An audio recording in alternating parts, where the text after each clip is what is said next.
He's not a perfect father or a good father, but at least he's trying his best to be a good father, di ba? Pakinggan natin ang kanyang yan, or kahit anong situation, there are three things you don't talk about, di ba? You don't talk about politics, you don't talk about money, you don't talk about religion. And then everything else is, pretty much okay, with caution.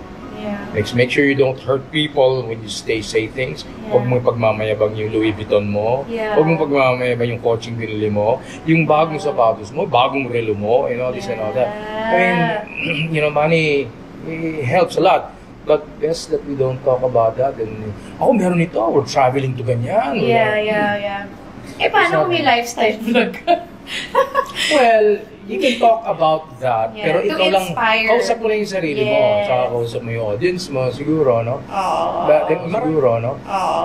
Maraming vloggers na gano'n, nakakaaliw panoorin. There's nothing wrong with that because ganun sila. And sometimes we like to watch them. Yeah, oo, natutuwa.